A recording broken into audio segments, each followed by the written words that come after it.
नमस्कार, मी Bhoye Chandrakant. Course number 107 B.एड प्रथम वर्ष आणि कोर्स नंबर 205 B.एड द्वितीय वर्ष या विषयांमध्ये समाविष्ट भूगोल विषयाचे अभ्यासक्रमातील स्थान हा जो घटक आहे हा आज आपण अभ्यासणार आहोत. आपल्याला माहीतच आहे की शालेय स्तरावरती इंग्रजी, मराठी, हिंदी आणि संस्कृत हे भाषा विषय शिकवले जातात. त्याचप्रमाणे गणित, भूमिती, विज्ञान हे शास्त्र, तर इतिहास, भूगोल, नागरिकशास्त्र आणि अर्थशास्त्र हे सामाजिक शास्त्र जे विषय आहेत यांचं अध्यापन केलं जातं. या व्यतिरिक्त जे दुसरे विषय आहेत त्यांचं सुद्धा अध्यापन शालेय स्तरावरती केलं जातं. या वेगवेगळ्या विषयांच्या उतरंडीमध्ये भूगोलाचं जे अभ्यासक्रमातील स्थान आहे ते आपण अभ्यासणार आहोत. सर्वप्रथम आशय घटकानुसार जे भूगोलाचं अभ्यासक्रमातील स्थान आहे ते आपण बघूया. यामधील सर्वप्रथम उच्च प्राथमिक स्तर. उच्च प्राथमिक स्तरामध्ये इयत्ता 6वी, इयत्ता 7वी आणि इयत्ता 8वीच्या वर्गांचा समावेश होतो. इयत्ता 6वीचं जे भूगोलाचं पाठ्यपुस्तक आहे त्याचं शीर्षक असं आहे भूगोल इयत्ता 6वी. यामध्ये जे समाविष्ट घटक आहेत ते पुढीलप्रमाणे. यामध्ये पृथ्वी आणि वृत्ते, चला वृत्ते वापरूयात, पृथ्वीगोल, नकाशा, तुलना व क्षेत्रभेट, हवा व हवामान, तापमान, महासागरांचे महत्त्व, खडक व खडकांचे प्रकार, नैसर्गिक संसाधने, ऊर्जा साधने आणि मानवाचे व्यवसाय याप्रमाणे इयत्ता 6वीच्या पाठ्यक्रमामध्ये भूगोलाचे जे घटक आहेत ते समाविष्ट केलेले आहेत. या घटकांचं आपण अवलोकन केलं असता आपल्याला असं लक्षात येतं की या पाठ्यक्रमामध्ये प्राकृतिक भूगोल आणि मानवी भूगोलाला सर्वाधिक महत्त्व दिलेलं आहे, तर त्या मानाने प्रात्यक्षिक भूगोल आणि सामान्य भूगोलाला कमी महत्त्व दिलेलं आहे. त्यानंतर इयत्ता 7वी. इयत्ता 7वीचं जे भूगोलाचं पाठ्यपुस्तक आहे त्याचं शीर्षक असं आहे भूगोल इयत्ता 7वी. आणि इयत्ता 7वीच्या भूगोलाच्या पाठ्यक्रमामध्ये पुढीलप्रमाणे घटक समाविष्ट आहेत. यामध्ये ऋतुनिर्मिती, सूर्य, चंद्र व पृथ्वी, भरती ओहोटी, हवेचा दाब, वारे, नैसर्गिक प्रदेश, मृदा, कृषी, मानवी वस्ती आणि समोच्च रेषा नकाशा आणि भूरूपे. तर याप्रमाणे इयत्ता 7वीच्या पाठ्यक्रमामध्ये भूगोलाचे जे घटक आहेत ते समाविष्ट आहेत. आणि याही घटकांची आपण चिकित्सा केली असता आपल्या असं लक्षात येतं की इयत्ता 7वीच्या पाठ्यक्रमामध्ये प्राकृतिक भूगोलाला सर्वाधिक महत्त्व दिलेलं आहे, तर त्या मानाने सामान्य भूगोल, मानवी भूगोल आणि प्रात्यक्षिक भूगोलाला कमी महत्त्व दिलेलं आपल्याला दिसून येतं. त्यानंतर इयत्ता 8वी. इयत्ता 8वीचं जे भूगोलाचं पाठ्यपुस्तक आहे त्याचं शीर्षक असं आहे भूगोल इयत्ता 8वी. आणि इयत्ता 8वीचा जो भूगोलाचा पाठ्यक्रम आहे त्यामध्ये समाविष्ट घटक पुढीलप्रमाणे आहेत. यामध्ये स्थानिक वेळ व प्रमाण वेळ, पृथ्वीचे अंतरंग, आर्द्रता व ढग, सागर तळरचना, सागरी प्रवाह, भूमी उपयोजन, लोकसंख्या, उद्योग, नकाशा प्रमाण आणि क्षेत्रभेट. तर याप्रमाणे जे घटक आहेत ते समाविष्ट केलेले आहेत. आणि या घटकांचं आपण अवलोकन केलं असता आपल्याला असं निदर्शनास येतं की इयत्ता 8वीच्या भूगोलाचा जो पाठ्यक्रम आहे त्यामध्ये प्राकृतिक आणि मानवी भूगोलाला सर्वाधिक महत्त्व दिलेले आहे, तर त्या खालोखाल सामान्य आणि प्रात्यक्षिक भूगोलाला महत्त्व दिलेलं आपल्याला दिसून येतं. त्यानंतर पुढचा जो स्तर आहे तो म्हणजे माध्यमिक स्तर. माध्यमिक स्तरामध्ये इयत्ता 9वी आणि इयत्ता 10वी या 2 वर्गांचा समावेश होतो. इयत्ता 9वीचं जे भूगोलाचं पाठ्यपुस्तक आहे त्याचं शीर्षक असं आहे भूगोल इयत्ता 9वी. आणि इयत्ता 9वीचा जो भूगोलाचा पाठ्यक्रम आहे त्यामध्ये भूगोलाचे जे घटक समाविष्ट केलेले आहेत ते पुढीलप्रमाणे आहेत. यामध्ये वितरणाचे नकाशे, अंतर्गत हालचाली, बाह्य प्रक्रिया, भाग 1 व 2, वृष्टी, सागर जलाचे गुणधर्म, आंतरराष्ट्रीय वाररेषा, अर्थशास्त्रीय परिचय, व्यापार, नागरीकरण, वाहतूक व संदेशवहन आणि पर्यटन. तर याप्रमाणे जे घटक आहेत ते घटक इयत्ता 9वीच्या पाठ्यक्रमामध्ये समाविष्ट केलेले आहेत.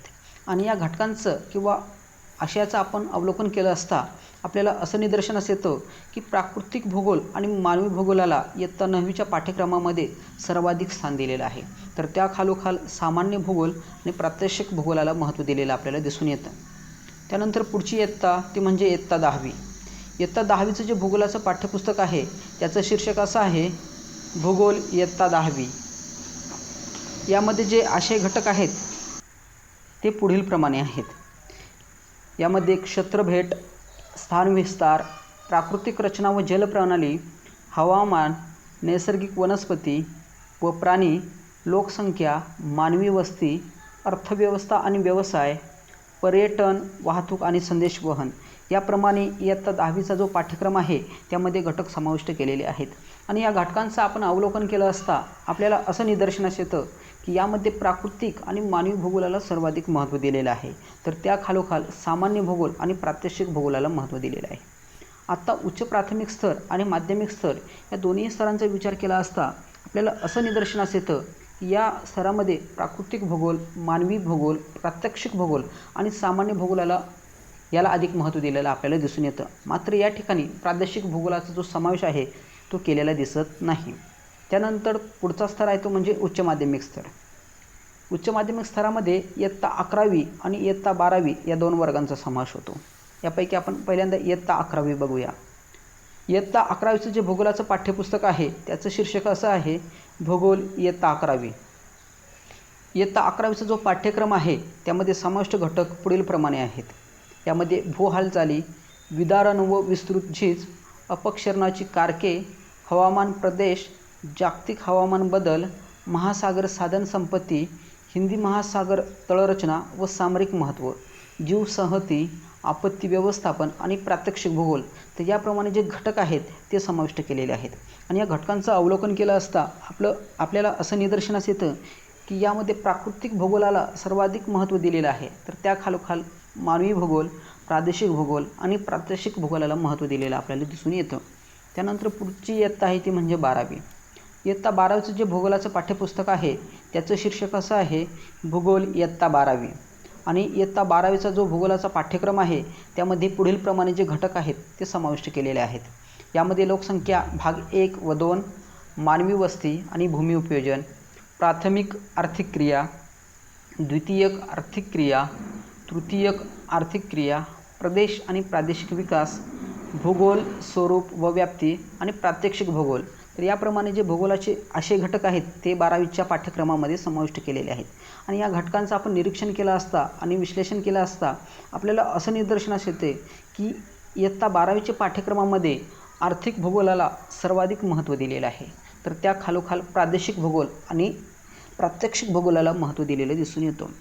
तर इयत्ता 11वी आणि इयत्ता 12वीच्या पाठ्यक्रमामध्ये प्राकृतिक भूगोल, आर्थिक भूगोल, सामान्य भूगोल, प्रात्यक्षिक भूगोलाला महत्त्व दिलेले आहे आणि यामध्ये एक महत्त्वाची बाब ही आहे की या स्तरामध्ये प्रादेशिक भूगोलालाही महत्त्व देऊन ते जे घटक आहेत किंवा त्याच्या संदर्भातील जो आशय आहे तो समाविष्ट केलेला आहे. यानंतर आपण भूगोलाचे कार्यभारानुसार अभ्यासक्रमातील जे स्थान आहे ते बघूया. आपल्याला माहीतच आहे की उच्च प्राथमिक आणि माध्यमिक स्तरावर भूगोल हा सामाजिक शास्त्रात विषय शिकवला जातो आणि सामाजिक शास्त्रामध्ये इतिहास, भूगोल, नागरिकशास्त्र आणि अर्थशास्त्र हे विषय येतात आणि या विषयांसाठी आठवड्याला एकूण 5 तासिका दिलेल्या असतात आणि या 5 तासिकांपैकी ज्या 2 तासिका आहेत त्या भूगोल अध्यापनासाठी मिळतात. तर उच्च माध्यमिक स्तरावर भूगोल हा विषय स्वतंत्र विषय असून या विषयाच्या अध्यापनासाठी एकूण 8 तासिका मिळतात आणि यापैकी ज्या 2 तासिका असतात त्या प्रात्यक्षिक कामासाठी देण्यात आलेल्या असतात. यानंतर आपण भूगोलाचे गुणांनुसार जे अभ्यासक्रमातील स्थान आहे ते आपण बघूया. उच्च प्राथमिक स्तरावर भूगोल हा सामाजिक शास्त्रात विषय येत असून सामाजिक शास्त्रास एकूण 100 गुण दिलेले आहेत आणि त्यापैकी जे 40 गुण आहेत ते भूगोलासाठी दिलेले असतात. तर माध्यमिक स्तरावर भूगोल हा विषय सामाजिक शास्त्रातच येतो आणि सामाजिक शास्त्र हा जो माध्यमिक स्तरावर आहे हा 150 गुणांसाठी आहे आणि त्यापैकी जे 50 गुण आहेत ते भूगोलासाठी दिलेले आहेत. तर उच्च माध्यमिक स्तरावर कला आणि शास्त्र या 2 शाखा आहेत. या 2 शाखेमध्ये भूगोल हा जो विषय आहे हा स्वतंत्रपणे शिकवला जातो आणि इतर जे विषय आहेत त्या इतर विषयांप्रमाणे भूगोलाला या ठिकाणी स्वतंत्र अस्तित्व आहे आणि गुणांचा जो दर्जा आहे तो इतर विषयांप्रमाणेच दिलेला आहे. म्हणजे ज्याप्रमाणे इतर विषयांना 100 गुण दिलेले आहेत त्याचप्रमाणे उच्च माध्यमिक स्तरावर भूगोलाला सुद्धा एकूण 100 गुणांचं जे वेटेज आहे ते या ठिकाणी दिलेलं आपल्याला दिसून येतं. तर अशा प्रकारे आज आपण भूगोलाच्या अभ्यासक्रमातील स्थान हा घटक अभ्यासत असताना आशय घटकानुसार भूगोलाच्या अभ्यासक्रमातील स्थान, कार्यभारानुसार भूगोलाच्या अभ्यासक्रमातील स्थान आणि गुणांनुसार भूगोलाच्या अभ्यासक्रमातील स्थान याप्रमाणे हा घटक आपण थोडक्यात अभ्यासलेला आहे. धन्यवाद.